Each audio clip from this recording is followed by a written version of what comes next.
It's time. It's episode 93 of the ATM podcast as we approach the Olympics for the man who has been to several and can commentate and call just about any sport in the world, Mark Watson. We've got many topics to talk about, including how many gold medals we are going to win. Ardie Savea to MP. The Warriors lose to Canberra. Is that season over? The All Blacks scorecard after the first three. The White Ferns, we should be celebrating the fact that the girls are having fun, the culture's great, and they're living their dream. Apologise to me! And I want to start, Mark, just very briefly on something that you sent me the other day. And New Zealand Rugby have hired another performance pathway manager. This time it is a role that we're told is for player safety, player welfare, and I'm sure it is a very worthy and very valid position, and it is a woman by the name of Tony Grimshaw, highly qualified. There will be a lot of worthy reports being written. There will be a lot of email trees and a lot of meetings attended, and this salary is probably well in excess of $100,000. But I'm an old school guy, Mark, and like I just sit there at times like this and go, yes, I know that, that this is obviously a key position in management in New Zealand Rugby, but or is it a government department that just continues to employ people? There's no money for South Canterbury to go to a Ranfurly Shield Challenge to Hawke's Bay, but there's money to hire yet another person to write reports and sit at meetings. It just doesn't seem to equate to me, mate. Yeah, look, and nothing against Tony Grimshaw. Congratulations on her picking up the role. Brilliant. But look, the official title, and I saw this on LinkedIn and it just infuriated me. The chief, so this is the role that this highly qualified lady's clearly picked up. Chief People, Safety and Wellbeing Officer. So I'm not even sure that's necessarily related to the players. It could just be within the internal infrastructure that is now the corporation that is New Zealand Rugby, Martin. And you're sitting there going, well, look, this would be a minimum of $150,000 salary. And I just sit there and go, so you actually need somebody in there for safety and wellbeing. Well, if that's the case, then maybe you need to look at your level of management, the style of leadership, and maybe make some changes there. It's a bit like, you get the phone call and or a corporate speaker gets a phone call. Oh, can you come in and do a motivational speech? So you want me to come in and motivate your workers? Why don't you sack your senior management team? Because clearly they're not doing a particularly bloody good job. If you need someone externally to come in and get them motivated, and and we discussed this, but that South Canterbury not being able to go and afford to actually challenge for the Ranfurly Shield and Hawke's Bay, so have to turn that opportunity down. I know, talking to Steve Devine and former All Black who does some coaching at Ponsonby Rugby Club, and the lighting at some of these clubs, the quality of the grounds, where they're actually scared some of their under 10s and under 11s might drown in some of the puddles because there's just not the drainage.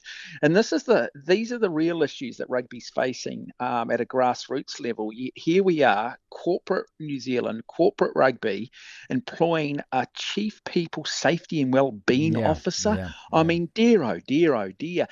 They just simply do not have their priorities, Martin. And look, we also just touched last week, didn't we? Like, I'm not convinced about this whole All Black management setup, this coaching by committee. And I was going through this with Justin Marshall, but I've also just found out here, just quickly to run through the level of management that's involved in the All Blacks. Remember, every one of these is picking up a major salary, while the rest of grassroots rugby and rugby around the country is bleeding, just looking for any means of staying afloat. And we're talking about major unions. So you've got Scott Robertson as head coach. You've got Jason Ryan, assistant coach. Leon McDonald, assistant coach. You've got Scott Hansen, assistant coach. Jason Holland, assistant coach. Tamati Allison there as contact skills coach. You've got Sir Wayne Smith as performance coach. Then you throw in David Hill as another kicking coach. You've then got Corey Flynn coming in as a specialist in terms of throwing into the line-out coach. You've got Al Beaton, assistant performance analyst. John Gardner, assistant performance analyst.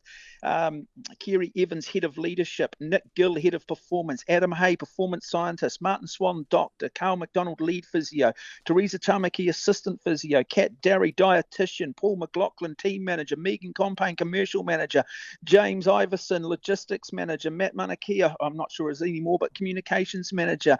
Then you've got another 2 or 3 positions. This is just associated with the All Blacks. These are people who travel with this All Black team. And I just sit there and go, and then we sit there and and we talk about these guys being great coaches because they're successful. Look at the resource they've got available to them, man. But look at the sheer amount of money that has been put into aspects of New Zealand rugby at the greater good. I just scratched my head, mate. It's just too much. It's just too many, mate. Ardie Savea to MP. This story broke last week. Look, a couple of aspects to it. Again, we're talking with Justin about this yesterday. Let's just say it out loud.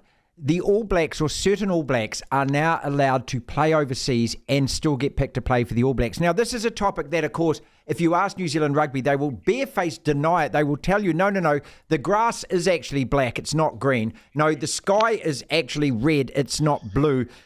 This does not happen. Yet here's a guy who had a sabbatical this year, comes back, plays for the All Blacks. He's going to play for MP next year. He gets a sabbatical the year after that. And he will still be selected for the All Blacks because he signed through to the Rugby World Cup. So what is the difference between him playing in Japan and him playing in France or England at that club competition? I don't see what the difference is, as long as he's available after those to play for the All Blacks. Isn't that what's actually happening here? Am I reading this wrong? Because it seems pretty obvious that that's what's going on. Well, I didn't know that playing for Moana Pasifika now made you eligible for the All Blacks. I didn't realise that was a New Zealand franchise. I don't think the Samoan and Tongan rugby unions were aware of it either. I didn't realise that if you played for Moana Pasifika, you're eligible for the All Blacks. I mean, it's just an absolute joke. It's just they make the rules up as they go along. Yeah, they do. They just make them up. I've got nothing against Ardie playing for MP, mate. If he wants to play for MP, he can do what he likes. Good on him. And I like the fact it's going to put some more bums on seats and will make them more competitive. I've got big ticks on that. Yeah, but like I say, I've said this in the past. For society to operate successfully, you've got to have a judicial system that is equal and level and the same for all.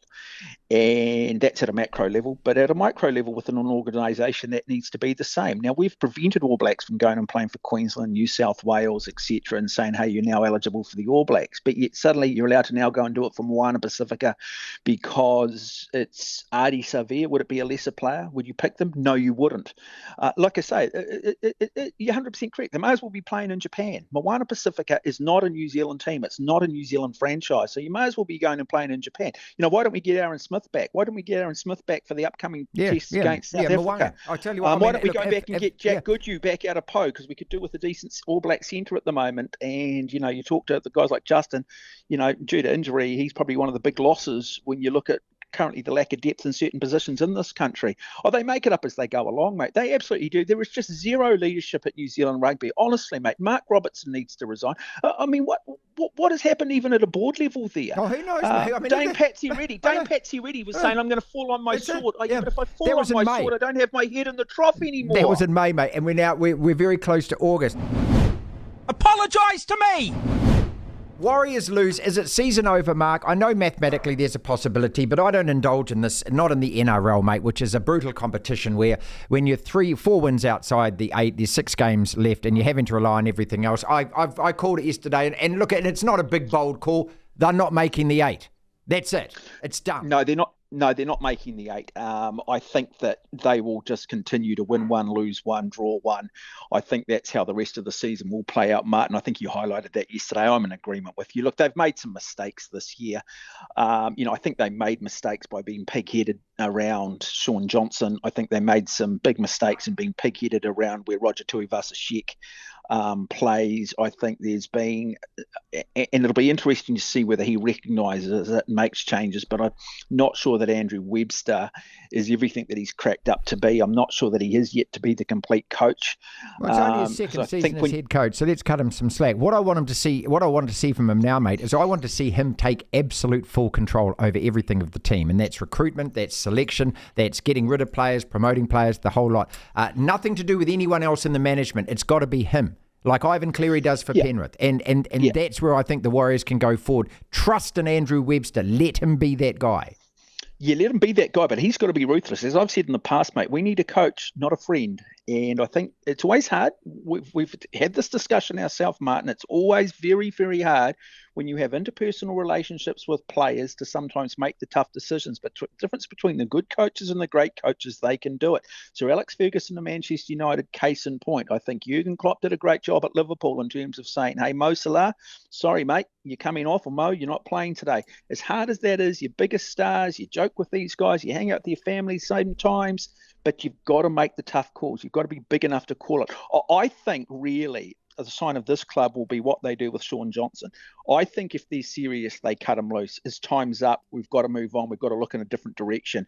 It's not about, well, yeah, but Sean he's a mark, he's sort of our brand athlete. He sells a lot of shirts. He puts a lot of bums on seats. He's a wonderful ambassador. I'm sorry, I'm not into any of that. There's only one currency when it comes to this, and that is winning. Everything else is secondary, mate. Everything else is secondary. And look, I made the point yesterday about that. It's not about opening bars and selling heritage jerseys. It's not about TikToks and fancy memes, and it's not about any of that. It's about actual wins, and they've won 7 out of 18, and that's the season. Apologise to me!